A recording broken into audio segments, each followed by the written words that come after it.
Picture this. You're staring at a blank page, a looming deadline, or an email you just can't bring yourself to write. Your heart races. Your mind screams, just do it. But something stops you dead in your tracks. What if I told you it's not laziness holding you back? It's not a lack of discipline or motivation. It's a hidden wound from your childhood, a shame so deep it's been silently shaping your life. Welcome to Jung's Psyche Hub, where we dive into Carl Jung's wisdom to uncover why you procrastinate and how to break free. In this video, we'll explore how childhood shame sneaks into your adult life as procrastination, and I'll share 3 practical steps to help you reclaim your confidence and start acting today. Stick around to the end, you won't want to miss this. Let's start with a story. Meet Emma, a bright, curious, 8-year-old with a wild imagination. She loved asking questions: why the sky was blue, why her dog tilted his head, why her teacher always seemed so tired.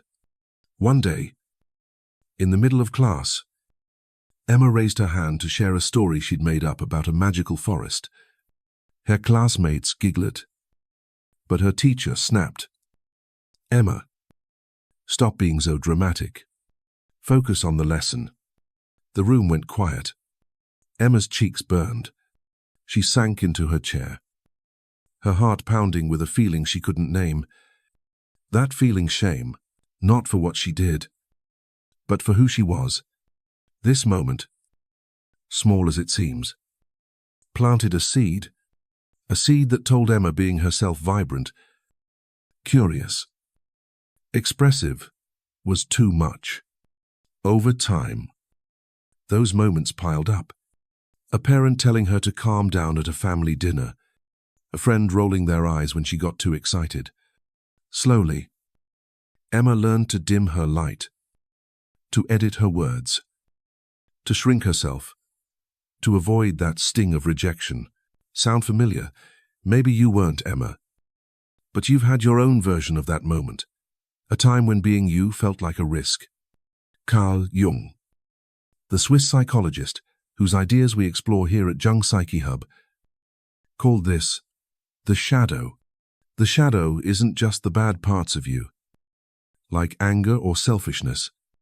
It's everything you've pushed down, everything you were told wasn't okay to be. For many of us, shame is a big part of that shadow. It's not the loud, obvious kind of shame tied to a specific mistake, like failing a test or getting caught in a lie. It's deeper. It's the shame of being told your very nature, your energy, your emotions, your dreams was wrong. Carl Jung wrote, "The acceptance of oneself is the essence of the whole moral problem and the epitome of a whole outlook on life." But how do you accept yourself when, as a child, you were taught that parts of you were unacceptable? When Emma's teacher snapped at her, she didn't just hear "stop talking." She heard "stop being you." And that message doesn't vanish. It sinks into your nervous system, shaping how you move through the world. For Emma, it showed up years later as a knot in her stomach every time she had to speak in a meeting or share an idea. She'd freeze, second-guess herself, and put it off. Procrastination wasn't her problem. It was a symptom of that old wound. Let's break this down. Shame from childhood doesn't always come from big, dramatic moments. Sometimes it's subtle, a look of disappointment from a parent, a teacher's sigh, a sibling's teasing. Maybe you were told you were too loud, too sensitive, too shy, or too ambitious. Maybe you were punished for crying or laughed at for dreaming big. Whatever it was, your young brain made a decision. If I'm fully myself, I'll get hurt. So, you adapted. You learned to hide the parts of you that felt risky. You became quieter, smaller, more careful. But those parts didn't disappear. They went underground, into Carl Jung's shadow, where they still influence you today. Think about it. When was the last time you hesitated to start something important? Maybe it was a creative project, a job application, or even a tough conversation. You told yourself, "I'll do it tomorrow." But deep down, it wasn't about time. It was about fear. Fear that if you showed up fully your ideas, your voice, your truth, someone might reject you. Or worse, they might not notice at all. That's the childhood wound talking. It's not just a memory. It's a living part of your psyche, whispering, "Don't take the risk. It's safer to stay small." Carl Jung believed the shadow holds the keys to our wholeness. Those parts of you that were shamed, the loud laugh, the big dreams, the raw emotions aren't flaws. They're pieces of your authentic self. But when you were young, you didn't have the tools to question the messages you received. If your parents, teachers, or peers said you were too much, you believed them. You internalized their discomfort as your defect. And now, as an adult, that belief shows up in quiet ways. The way you pause before speaking up. The way you water down your ideas. The way you procrastinate on things that matter most. Here's a real-world example. Meet James, a 30-year-old graphic designer.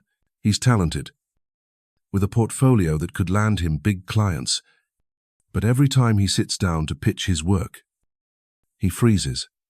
He scrolls social media, cleans his desk, does anything but send that email.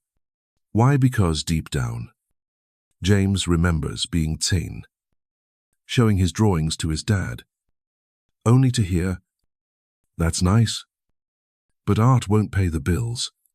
That moment taught James his creativity wasn't valuable. Now, every pitch feels like a test of his worth, a test he's afraid he'll fail. His procrastination isn't about laziness. It's about protecting himself from reliving that old rejection.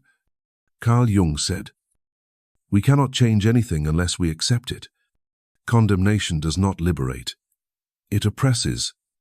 Condemning yourself for procrastinating only deepens the wound. Instead, the first step is to recognize where it comes from.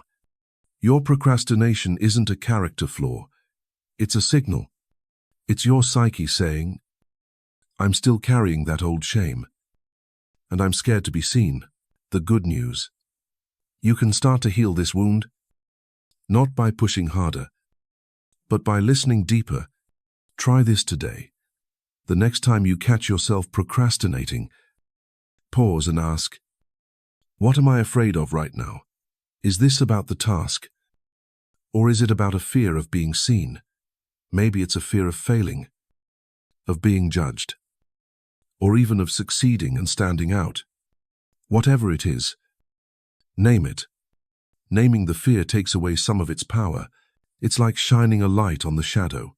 It doesn't make it disappear, but it makes it less scary. Emma, our curious 8-year-old, is now 25. She's learning to speak up in meetings. But it's not easy. Every time she hesitates, she reminds herself, "That shame isn't mine. It was given to me." She's starting to see her curiosity, her energy, as strengths, not flaws. And with each small step, sharing an idea, posting her writing online, she's proving to herself that being seen isn't dangerous. It's liberating. This is where your journey begins. 2. You don't need to fix yourself. You need to understand yourself. The childhood wound that haunts you isn't your fault, but it is your responsibility to heal. In the next chapter, we'll dive into why procrastination feels safer than action and how your nervous system is wired to protect you from the risks of being seen. Stay with us. You're about to uncover something powerful. Imagine this. You're sitting at your desk, ready to tackle a big project, a presentation, a creative piece, or even a simple email to your boss. You've got your coffee, your playlist, everything set. But then, something shifts. Your chest tightens. Your mind starts racing with excuses. I need to check one more thing online. Or I'll do it when I'm in a better mood. Hours later, you're deep in a YouTube spiral. And that project, still untouched. Sound familiar? You might call it laziness. But let's dive deeper. What if procrastination isn't about a lack of willpower? What if it's your nervous system's way of keeping you safe, Carl Jung? Whose wisdom we're unpacking here at Jung Psyche Hub. Believe the psyche builds defenses to protect us from emotional pain. Procrastination is one of those defenses, a quiet, unconscious strategy to avoid the risks of being seen, judged, or rejected. It's not about the task itself, it's about what the task means. Let's say you're writing a novel. It's not just words on a page, it's your heart, your ideas, your truth. Finishing it means someone might read it, critique it, or worse, dismiss it. Deep down, that feels like a threat. Not because you're weak, but because your nervous system remembers a time when being visible came with a cost. Let's meet John. A 5-year-old marketing manager. John's got a big pitch coming up, a chance to impress his team and land a promotion. He's skilled, prepared, and knows his stuff. But every time he sits down to finalize the slides, he freezes. He reorganizes his desk, tweaks his Spotify playlist, or researches unrelated topics online. Why? Because when John was 12, he stood up to give a speech at a school event, only to see his parents in the audience, looking distracted, barely clapping when he finished. That moment taught him, when I put myself out there, I'm not enough. Now, every pitch feels like stepping back into that auditorium, waiting for someone to look away. Carl Jung's concept of the persona helps explain this. The persona is the mask we wear to fit in, to be liked, accepted, or safe, in a world that doesn't always welcome our true selves. As kids, we learn to put on this mask to avoid rejection.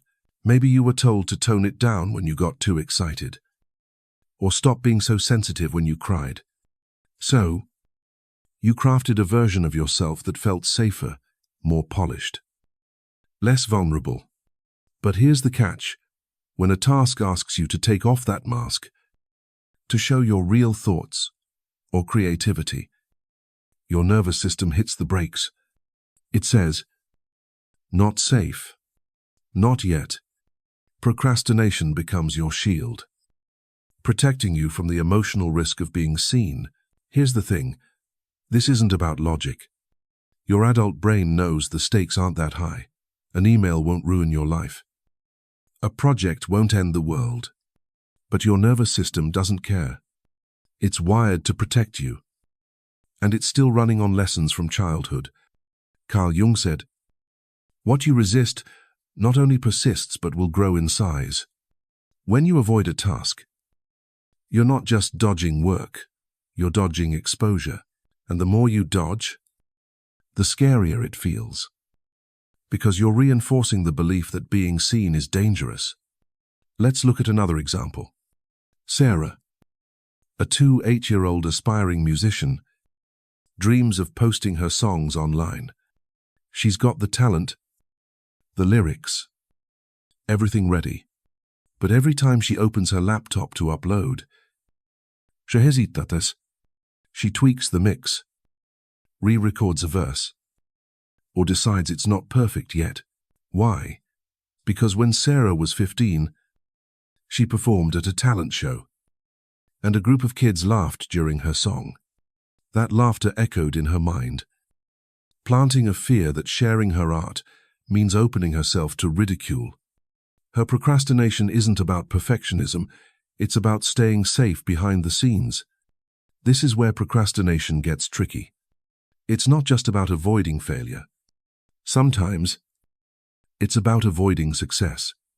Success means visibility, It means attention, scrutiny, maybe even envy, for someone who grew up feeling their authentic self was too much or not enough. That spotlight feels like a trap. So, your mind creates a delay, a pause to keep you hidden. Carl Jung called this a protective pattern, not a flaw.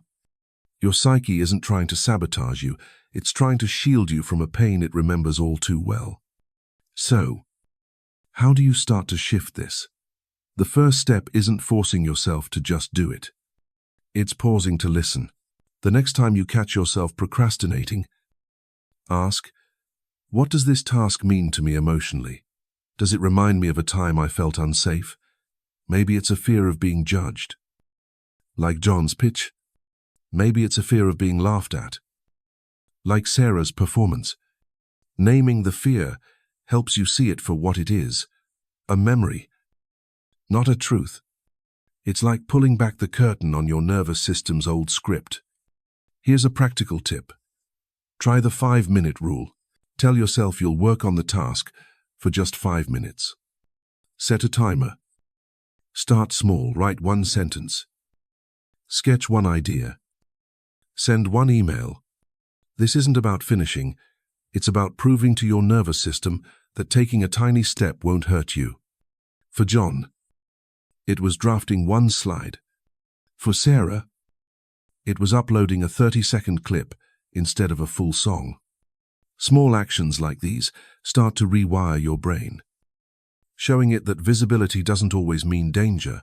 Carl Jung believed that true healing comes from integrating the parts of ourselves we've hidden. Procrastination is a sign that your authentic self, the one behind the persona, wants to be seen but doesn't yet feel safe. By taking small, intentional steps, you're telling that part of you, I'm here. It's okay to show up. In the next chapter, we'll dive into the shame shadow loop, the cycle that keeps you stuck, and how to break it with awareness and compassion. Stay with us. This is where things start to change. Have you ever felt it? That moment when you're ready to start something important, a work project, a personal goal, maybe even a dream you've held for years. You feel a spark of excitement, a glimpse of what's possible. Then, out of nowhere, a wave of doubt crashes in. What if I mess this up? What if it's not good enough? What if no one cares? Suddenly, you're scrolling through your phone, reorganizing your closet, or telling yourself, I'll do it tomorrow. And then, the guilt hits. You beat yourself up for not starting. And that guilt makes you feel even worse about yourself. Welcome to the shame shadow loop, a cycle that keeps you stuck. Not because you're lazy, but because a hidden part of you is still protecting itself from an old wound. Carl Jung, whose insights guide us here at Jung Psyche Hub, described the shadow as the parts of ourselves we reject or hide, often because we were taught they're unacceptable. Shame lives in that shadow, and it's sneakier than you think. It doesn't always scream, sometimes it whispers, sounding like reason. This isn't the right time, or I'm not ready yet. But beneath those excuses lies a deeper fear, the fear of being seen and found wanting. This fear, rooted in childhood moments when you were judged or dismissed, creates a vicious cycle. Carl Jung's work helps us understand.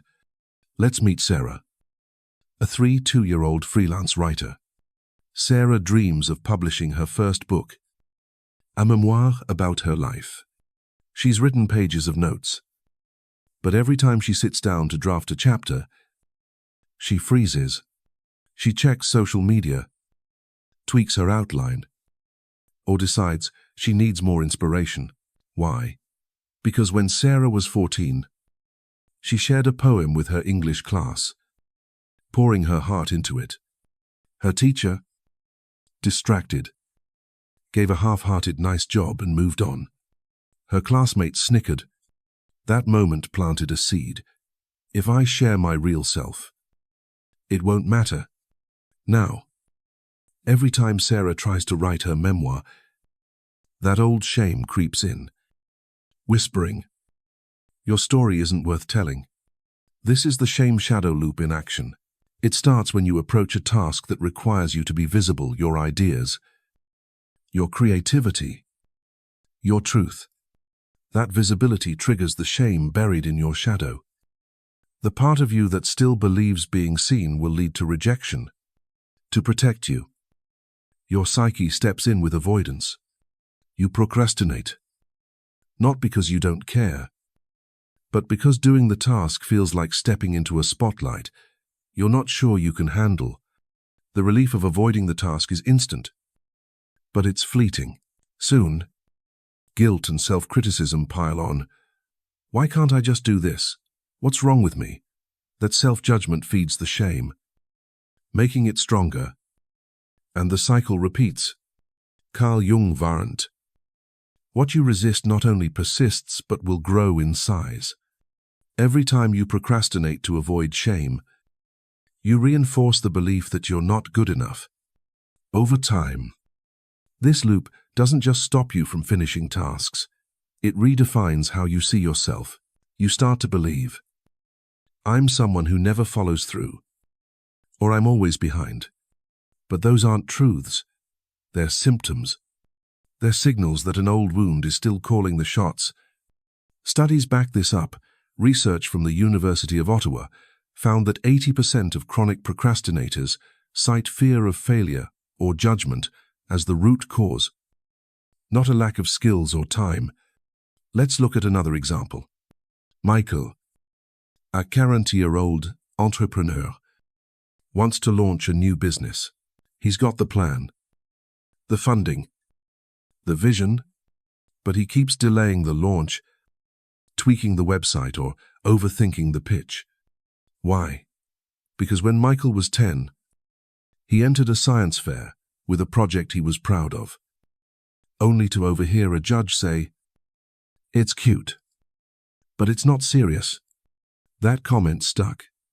Now, every time he's close to launching, that old shame resurfaces, telling him his ideas aren't serious enough. His procrastination is his psyche's way of saying, stay small. It's safer. The shame shadow loop is powerful because it's invisible. You don't see it as a cycle. You see it as just how I am. But here's the truth. You're not stuck because you're broken. You're stuck because a part of you is still trying to protect you from a pain it remembers. The good news: you can break this loop not by forcing yourself to work harder, but by bringing awareness to the cycle. Here's a practical step. The next time you catch yourself procrastinating, grab a notebook and write down one question. What's the worst that could happen if I do this? Be honest. Maybe it's people will think I'm a fraud, or no one will care.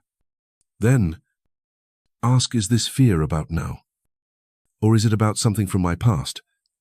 For Sarah, it was her teacher's dismissal.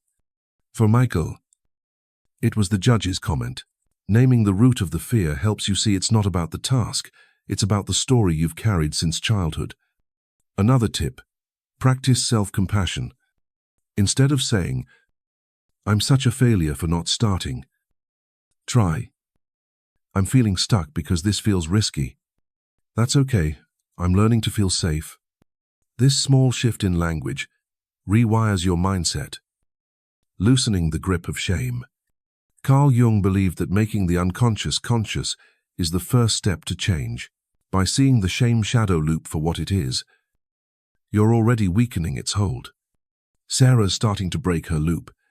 She's writing her memoir one page at a time, reminding herself, my story matters, even if one person dismissed it. Michael's launching his business, telling himself, my ideas are enough, even if they're not perfect. You can start. 2. The loop only wins if you stay unaware. In the next chapter, we'll explore how to reparent the part of you that's still afraid to be seen, using Carl Jung's wisdom to make visibility feel safe again. Stay with us. You're closer to breaking free than you think. Close your eyes for a second and picture yourself as a kid, maybe 7 or 8 years old. You're bursting with energy, sharing a wild idea, or showing off something you made. Then, someone, a parent, a teacher, a friend shuts you down. Stop showing off, they say. Or, that's not how things work. Your heart sinks. You feel small, exposed, like you've done something wrong just by being you. That moment, or 100 like it, taught you that being seen comes with a price. Fast forward to today. Every time you face a task that requires you to show up your creativity, your voice, your truth, that same kid inside you freezes. They're still afraid of the spotlight. But what if you could go back and give that child the safety they needed? That's what reparenting is all about. And it's the key to loosening procrastination's grip. Here, at Jung Psyche Hub, we lean on Carl Jung's wisdom to understand the psyche. Carl Jung's concept of individuation, the journey to become your true self, starts with embracing the parts of you that were once rejected. That includes the child inside you who learned to hide, to feel safe. Reparenting isn't about erasing the past. It's about showing up for that younger self with the love, patience, and acceptance they didn't get. It's about telling them, you're not too much. You're enough. It's safe to be seen. When you do this, you start to heal the wound that fuels procrastination. Because procrastination isn't laziness, it's that child pulling you back from what feels like danger. Let's meet Lisa, a 9-year-old graphic designer. Lisa's been putting off launching her online portfolio for months. She's got the skills, the designs, everything ready. But every time she thinks about going public, she feels a knot in her stomach. Why? Because when Lisa was 9, she painted a picture for a school art show. So proud of her vibrant colors and bold strokes, her teacher, instead of praising her, said, "It's a bit messy. Lisa, try to follow the rules next time." That comment stuck. It told Lisa her creativity was wrong. Now, sharing her work feels like risking that same judgment. So she delays, tweaking her designs endlessly. Her inner child is still afraid of being called messy. Reparenting means Lisa learns to sit with that 9-year-old self. Instead of pushing through the fear or criticizing herself for stalling, she pauses and imagines telling that little girl, "Your art is beautiful. It doesn't have to be perfect to be valuable." This isn't just positive thinking. It's a way to rewire the nervous system, to create a new story, where being seen feels safe. Carl Jung said, "The most terrifying thing is to accept oneself completely." Reparenting is that acceptance in action. It's giving your inner child permission to exist without fear of rejection. Here's how this connects to procrastination.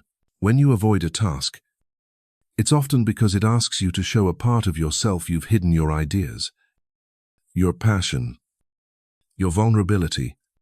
That's scary because your inner child still believes visibility equals pain. Reparenting flips the script. Instead of forcing yourself to get over it, you offer that scared child compassion. You say, "I see why you're afraid. You were hurt before, but I'm here now. We'll take this one step at a time." Over time, this builds trust within yourself, and the urge to procrastinate starts to fade. Let's look at another example. Tom, a 3-4-year-old teacher, wants to start a blog about education reform. He's passionate, with ideas that could spark change, but he keeps postponing. He writes a paragraph, then deletes it, telling himself it's not good enough. Why? Because when Tom was 11, he shared a bold opinion in a class debate, only to have his teacher say, "That's unrealistic. Tom, stick to the facts." That moment taught him his voice wasn't welcome. Now, Every blog post feels like a debate he's destined to lose. Reparenting for Tom means reminding his younger self, your ideas matter. You don't have to be perfect to be heard. Here's a practical step to try today. Write a letter to your younger self. Grab a notebook and address the kid who was told they were too much or not enough. Tell them what you wish someone had said back then. You're allowed to be loud, to dream big, to mess up. Read it when you feel stuck.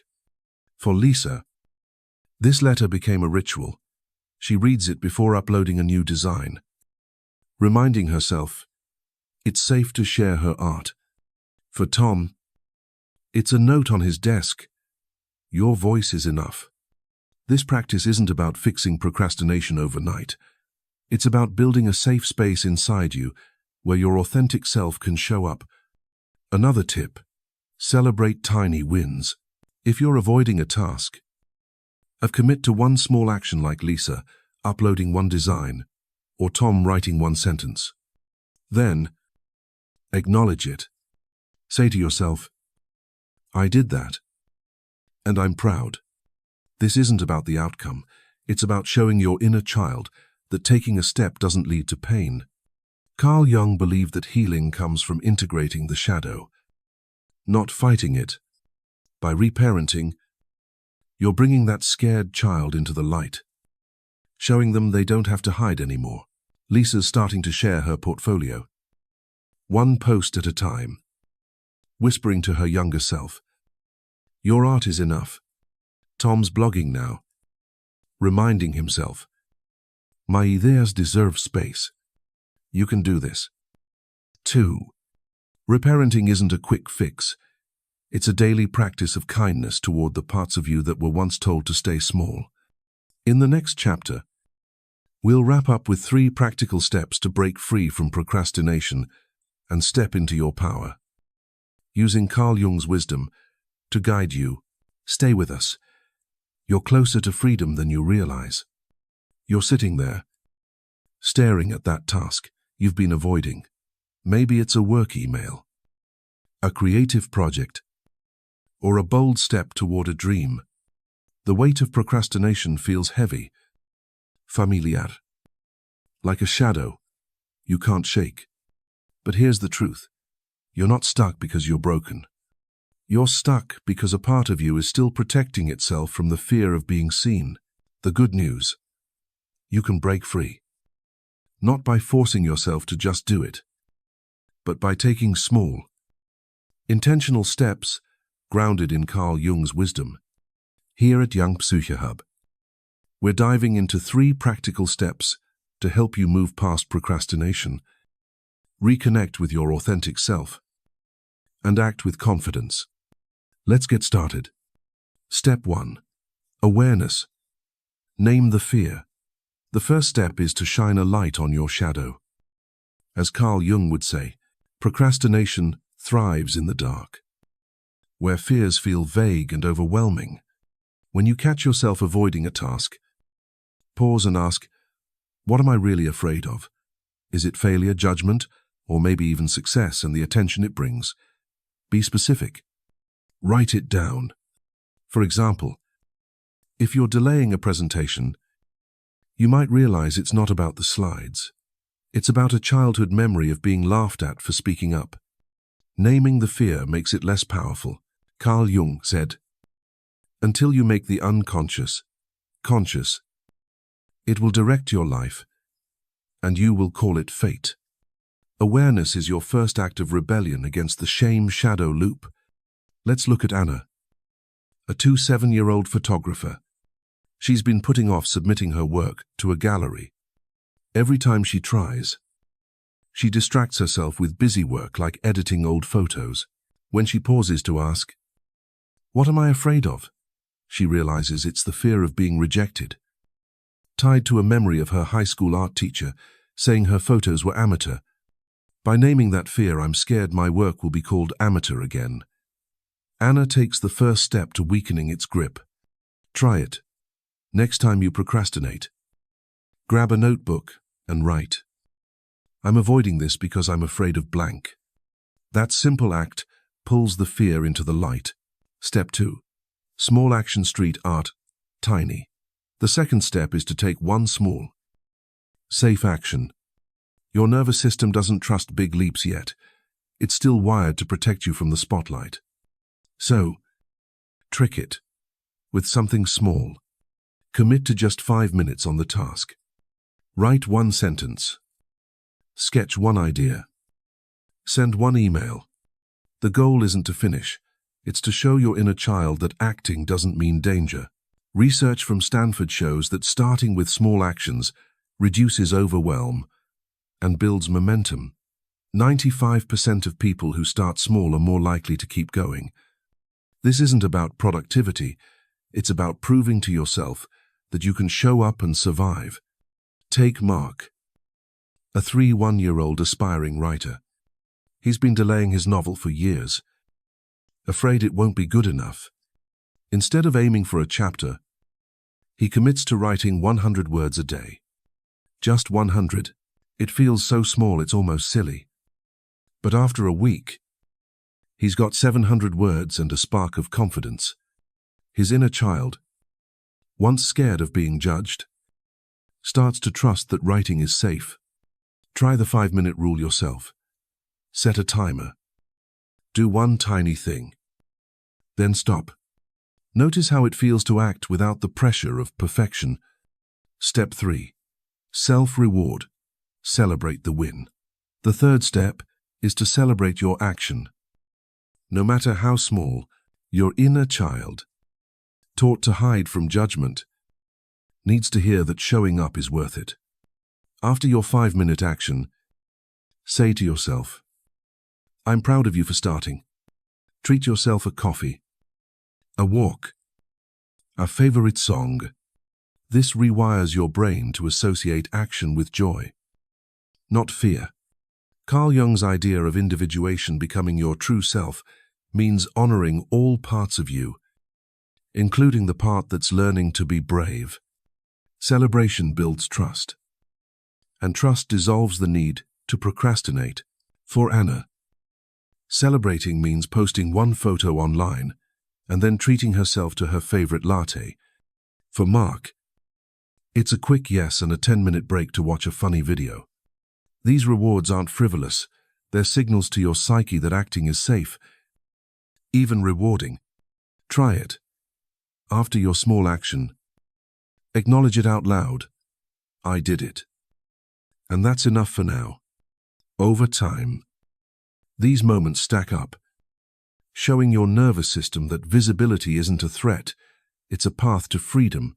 These 3 steps, awareness, small action, and self-reward, aren't about crushing procrastination.